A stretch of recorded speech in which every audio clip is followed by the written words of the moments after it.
সাইয়েদনা সুলাইমান আলাইহিস সালামের জামানাতে ওনার এক ওয়াজির ছিল, মন্ত্রী। ওই মন্ত্রীকে নিয়ে উনি বৈঠক করতেন। ওনার সময় উনি মালাকুল মাউতের সাথে বৈঠক করতেন। শুনতেছেন? আপনাদের মনোযোগ আছে তো? উনি বৈঠকে বসেছেন, মালাকুল মাউতও বসা, ওয়াজিরও বসা। হঠাৎ মালাকুল মাউত ওয়াজিরের দিকে বড় বড় চোখ করে তাকাচ্ছেন। বড় বড় চোখ করে তাকানোতে ওয়াজির ভয় পেয়েছে। হঠাৎ মালাকুল মাউত চলে গেল। ওয়াজির বলে, ও সুলাইমান আলাইহিস সালাম, এই যে লোকটা বড় বড় চোখ করে আমার দিকে তাকালো, এটা কে? সাইয়েদনা সুলাইমান বলে, হাদা মালাকুল মাউত। যে বর্ণনাটা বলছি এটা হাদিস না, এটা হচ্ছে ইসরাইলিয়া, জিউস ট্র্যাডিশন। কোরআন হাদিসের সাথে কোনো দ্বন্দ্ব নাই, তাই বর্ণনা করা যাবে। বিষ্ণু বলেছেন, বাল্লিগু আন্নি ওয়ালাউ আয়া। আবার বলেছেন, ওয়া হাদ্দিসু আন বনি ইসরাঈলা ওয়ালা হারাজ। বনি ইসরাইলের ট্র্যাডিশন বর্ণনা করো, জিউস ট্র্যাডিশন বর্ণনা করো, এতে কোনো সমস্যা নাই। ওয়াজির বলে, ও সাইয়েদনা সুলাইমান, বড় বড় চোখ করে যে তাকালো লোকটাকে? সাইয়েদনা সুলাইমান বলে, হাদা মালাকুল মাউত, এটা মৃত্যুর ফেরেশতা। ওয়াজিরের কলিজায় পানি নাই। এটা কি ফেরেশতা? শুনে তো পিলে চমকে গিয়েছে। কয় কি? মালাকুল মাউত তো আমার চিনে ফেলাইছে, বাড়ি চিনে ফেলছে, আমার খবর আছে। সাইয়েদনা সুলাইমান আলাইহিস সালাম জিনদেরকে দিয়ে কাজ করাতেন, মেঘমালাকে দিয়ে কাজ করাতেন, বিশাল সিংহাসন নিয়ে পৃথিবীর প্রাচ্য থেকে পাশ্চাত্যে ঘুরে বেড়াতেন। সাইয়েদনা সুলাইমানকে ওয়াজির বলে, ও সুলাইমান, মেঘমালাকে আদেশ করে দেন, আমি আর এই ফিলিস্তিনের ভূখণ্ডে থাকতে চাই না।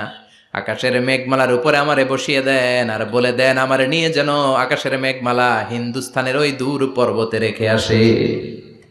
আকসা আল হিন্দ, হিন্দের সবচেয়ে দূরবর্তী জায়গায় যেন আমার রেখে আসে। সাইয়েদনা সুলাইমান বললেন, আকাশের মেঘ যাও, আমার ওয়াজিরকে নিয়ে হিন্দুস্তানের একটা উপদ্বীপে রেখে আসো। রেখে আসা হলো। কিছুক্ষণ পর মালাকুল মাউত সাইয়েদনা সুলাইমানের কাছে হাজির। সাইয়েদনা সুলাইমান বললেন, ও মালাকুল মাউত, কই ছিলা? কই, একটু আগে হিন্দুস্তান থেকে আপনার ওয়াজিরের রূহ কবজ করে আসছি। সুবহানাল্লাহ পড়েন। এটা আবার কেমন কথা, তুমি ওইখানে গেলা কেন? কয়, রব্বুল আলামিন কিছুক্ষণ আগে আমার কাছে পায়গাম পাঠিয়েছে, যাও সাইয়েদনা সুলাইমানের ওয়াজিরের রূহটা কবজ করো। কবজ করার জায়গা হলো হিন্দুস্তানের উপদ্বীপ। কোন জায়গায়? মালাকুল মাউত এসে দেখে সুলাইমান নবীর সাথে মিটিং করে। ওয়াজির কার সাথে মিটিং করে? সুলাইমান নবীর সাথে। কিন্তু ফরমানে লেখা রূহ কবজ করতে হবে কোথায়? হিন্দুস্তানে। সুবহানাল্লাহ কইবেন না? এজন্য বড় বড় চোখ করে আমি তাকিয়েছি, আর মনে মনে ভাবলাম টাইম তো নাই, কারণ মৃত্যু তো অন টাইমে হতে হয়, এখনই ওর রূহ কবজ করতে হবে। কেমন করে ওইখানে যাবে আমি জানি না, আমি আগে চলে যাই। মালাকুল মাউত চলে গেল, যে দেখে ওই জায়গায় ওয়াজিরও হাজির। সাথে সাথে রূহ কবজ করে আল্লাহর কাছে চলে গিয়েছে। পড়েন সুবহানাল্লাহ। এজন্য আল্লাহ বললেন, মালাকুল মাউত আমি নির্ধারণ করে দিয়েছি, পৃথিবীর প্রতিটি মানুষ মালাকুল মাউতকে দেখবে, চাক্ষুষ দেখবে, ভালো হলেও দেখবে, খারাপ হলেও দেখবে। কার কথা? ভালো মানুষ যদি হয়, আল্লাহওয়ালা যদি হয়, ইসলাম প্রিয় যদি হয়, ডানপন্থী যদি হয়, মৃত্যুর সময় মালাকুল মাউত আলা সূরাতি শাবিন আলা আহসানি সূরা, একজন যুবকের আকৃতিতে চমৎকার ধবধবে সাদা একটা জুব্বা পরে, জান্নাত থেকে জান্নাতি কাফন নিয়ে, হানুত মিন হানুতিল জান্নাত, জান্নাতের সুগন্ধি নিয়ে মুমূর্ষু রোগীর মাথার সামনে এসে বসে যায়, আর দেহটার ইঙ্গিত করে বলে, ইয়া আইয়াতুহান নাফসুত তাইয়্যিবা, ও পবিত্র আত্মা। আরেক বর্ণনায় এসেছে, ইয়া আইয়াতুহান নাফসুল মুতমাইন্নাহ, ও প্রশান্ত আত্মা, উখরুজি ইলা মাগফিরাতিম মিনাল্লাহ, আল্লাহর ক্ষমার দিকে বের হয়ে আসো। উখরুজি ইলা মাগফিরাতিম মিনাল্লাহি ওয়া রিদওয়ান, আল্লাহর ক্ষমার সন্তুষ্টির দিকে রূহটা বের হয়ে আসো। স্মুথলি বলার সাথে সাথে মুমিনের দেহ থেকে রূহটা বের হয়ে আজরাইলের হাতে চলে যায়।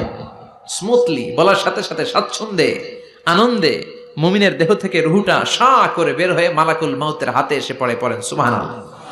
আল্লাহ এমন মৃত্যু তুমি আমাদের নসিবে রেখে দিও, চিৎকার করে পড়েন আমিন। আর যারা ইসলাম মানে নাই, আর যারা কোরআন মানে নাই, আর যারা দিন কায়েমের আন্দোলন করে নাই, দিনকে ভালোবাসে নাই, বাম আর রামপন্থী ছিল, নাস্তিক ছিল, ইসলাম বিরোধী ছিল, তাদের কাছেও মালাকুল মাউত আসে কি আসে না? চিল্লায় বলেন, আসে কি আসে না? তাদের কাছেও আসে, কিন্তু আলা সূরাতি আকবাহি রাজুল, একজনের চেহারা যত ভয়ঙ্কর হতে পারে, যত নিকৃষ্ট হতে পারে, এরকম ভয়ঙ্করতম নিকৃষ্ট দুর্গন্ধওয়ালা একটা চেহারা নিয়ে আসে। রিজলাহু ফিল আরদ, পা থাকে জমিনে, রাসুহু ফিস সামা, হাদিসের বর্ণনা, পা দুইটা জমিনে, মাথা আকাশে। এসে ধমক দিয়ে জালিমের মাথার সামনে এসে বলে, ইয়া আইয়াতুহান নাফসুল খাবিসা, হে পাপাত্তা, হে অপবিত্র আত্মা, উখরুজি ইলা সাখাতিল্লাহি ওয়া গাদাবিহি, আল্লাহর রাগের দিকে, আল্লাহর অসন্তুষ্টির দিকে বের হয়ে আয়। মালাকুল মাউতের এই অর্ডার পাওয়ার সাথে সাথে রুহুটা কিন্তু বের হয় না। মুমিনের রুহুকে ডাক দিলে যেমনি স্মুথলি বের হয়, কাফিরের রুহু এভাবে বের হয় নাকি? কথা বলেন। রুহুটা ডানে যায়, ফাতাতাফাররাক, একবার রুহুটা ডানে যায়, আবার রুহুটা বায়ে যায়, আবার সামনে যায়, পায়ে যায়, হাতের মধ্যে ঢুকে ডানে বায়ে যায়। মালাকুল মাউত আবার ধমক দিয়ে বলে, ইয়া আইয়াতুহান নাফসুল খাবিসা, পাপাত্তা, বের হয়ে আয়। রুহুটা আবার ডানে যায়, বায়ে যায়, সামনে যায়, পেছনে যায়। এবার ঘপাস করে মালাকুল মাউত রুহুকে ধরে টান মারে। সারা দেহটা থেকে প্রাণ রস সিক্ত করতে করতে দেহ থেকে রুহুটাকে টেনে হিচড়ে বের করে আনে। আর মুমূর্ষ রোগীটা চিৎকার মারতে থাকে, পড়েন নাউযুবিল্লাহ। একটা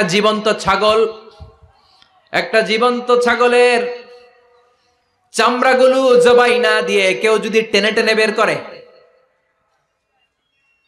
ছাগল জবাই হয় নাই কিন্তু চামড়া এক পাশ থেকে টেনে টেনে টেনে হিচড়ে আপনি গা থেকে বের করলে যত কষ্ট হয়, এর চেয়েও বেশি কষ্ট দিয়ে মালাকুল মাউত বামপন্থী আর কাফেরদের রুহুটা দেহ থেকে বের করে আনে। পড়েন নাউযুবিল্লাহ। আমাদের রুহুটা যেন আল্লাহ, মুমিনদের রুহু আপনি যেভাবে কবজ করান, ওইভাবে যেন আমাদের রুহুটা বের হয়ে আসে। আরো জোরে পড়েন আমিন। এজন্য আল্লাহ বললেন, বাল তুসিরুনাল হায়াতাদ দুনিয়া ওয়াল আখিরাতু খায়রুন ওয়া আবকা। পাগলের মতো মোহাচ্ছন্ন হয়ে এই দুনিয়াটার পেছনে ছুটে বেড়াও। এই দুনিয়া আসল নয়, আখিরাত হলো আসল। চিল্লায় বলেন ঠিক কিনা? অস্থির, আমরা ব্যস্ত দুনিয়ার লোভে আর মোহে পড়ে আমাদেরকে যে মরতে হবে, চলে যে যেতে হবে, এটা ভাবার সময় আমাদের নাই। চিল্লাই কোন ঠিক কিনা? এজন্য বলা হয় মুতু ক্বাবলান তামুতু, মরার আগে একবার মরো। হাসিবু ক্বাবলান তুহাসাবু আলাইক, তোমার হিসাব কিয়ামতের দিন করার আগে তুমি তোমার হিসাব করো। জীবনে কি কি পাপ করেছি আমি জানি, আমার চেয়ে ভালো কেউ জানে না। চিল্লায় বলেন ঠিক কিনা? কি কি অন্যায় করেছি আমার হৃদয়ের মধ্যে কথাগুলো আছে না নাই? পৃথিবীর কেউ না জানলেও আমি জানি কি জানি না? পৃথিবী না জানুক আমি তো জানি, আমি কি পাপ করেছি হায়। পৃথিবী না জানুক আমি তো জানি, আমি কি পাপ করেছি হায়। আমার পাপের করলে বিচার, বাঁচার উপায় নাই আমার। দয়াময় প্রভু মাফ করো আমায়, মাফ করো আমায়। পড়েন আমিন। আরো জোরে আমিন। এজন্য হাসিবু ক্বাবলা আন তুহাসাবু আলাইক, তোমার হিসাব বসার আগে নিজে হিসাব করো কি কি করলা।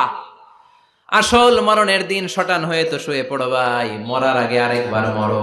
মরার আগে আরেকবার কি করবেন? কথা বলেন। মরার আগে কি করতে হবে? হঠাৎ একদিন বিছানায় শটান হয়ে শুয়ে যান, চক্ষুটা বন্ধ করেন, ভাবেন মরে গিয়েছেন। এই তো মালাকুল মাউত চলে এসে রুহুটা নিয়ে গেল।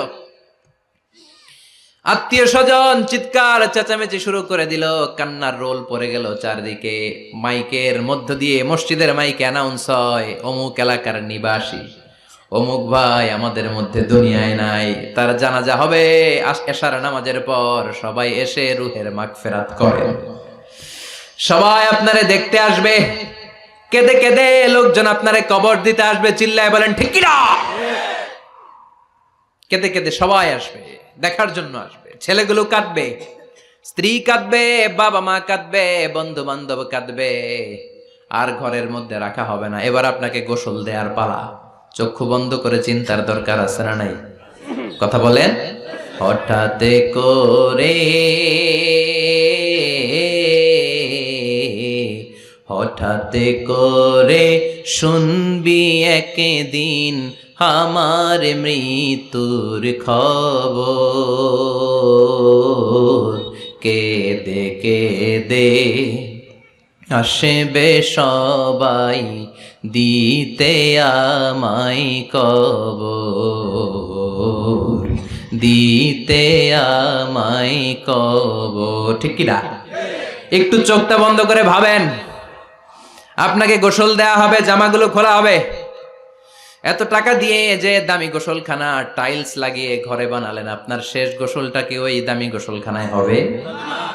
লাশ যেখানে ধোয়া হয় ওই জায়গায় ধোয়া হবে, আপনাকে কাফন পরানো হবে, আপনার কলিজার টুকরা ছোট বাচ্চাটারে বলা হবে আব্বু দেখে যাও তোমার বাবারে শেষবারের মতো দেখো।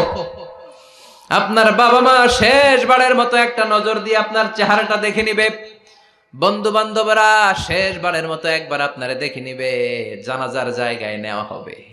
হবে না এই ঘটনাটা আমাদের? হ্যাঁ, হবে কি না? হাজার হাজার মানুষ শেষ বিদায় দেওয়ার জন্য আসবে। 4টা তাকবীর দিয়ে ইমাম নামাজ শুরু করবে, আল্লাহু আকবার, আল্লাহু আকবার, আল্লাহু আকবার, আল্লাহু আকবার বলে নামাজ শুরু করবে। নামাজ শেষ, এবার পালকিতে করে কবরে যাওয়ার পালা। আহা, যেতেই হবে, যেতেই হবে। পালকিতে করে লোকজন নিতে শুরু করবে। কবরস্থানের ওই জায়গায় যেখানে মানুষ বছরে মানুষ না মরলে যায় না, ওই গহীন নিঝুম কবরস্থানে ঢুকানো হবে। পালঙ্ক থেকে নামিয়ে আপনার জন্য করে রাখা আগ থেকে কবরটার মধ্যে শুইয়ে দেয়া হবে। উপরে বাঁশ দিয়ে ছাউনি, শেষবারের মতো সবাই দেখে বাঁশের ছাউনির উপরে মাটি চাপা দিবে। ঠিক কিনা? চলে যাবে সবাই, কেউ নাই, অন্ধকার, শুধু অন্ধকার। এই অন্ধকার যেন শেষ হতে চায় না। এই ঘটনা ঘটবে না আমাদের? কথা বলেন, ঘটবে কিনা? এজন্য মরার আগে এগুলো চিন্তার দরকার আছে না নাই? মরার আগে আরেকবার মরার দরকার আছে না নাই? এজন্য রব্বুল আলামিন বলেন, বাল তুসিরুনাল হায়াতাদ দুনিয়া ওয়াল আখিরাতু খায়রুন ওয়া আবকা। এই দুনিয়ার জীবনটাকে তোমরা আসল জীবন মনে করো, এটা আসল জীবন নয়। আসল জীবন হলো কবরের জীবন। চিল্লায় বলেন ঠিক কিনা? নিয়মিত ইউটিউব ভিডিও দেখতে সাবস্ক্রাইব করুন। নতুন নতুন ভিডিও পেতে ঘন্টা বাটনটি চাপুন।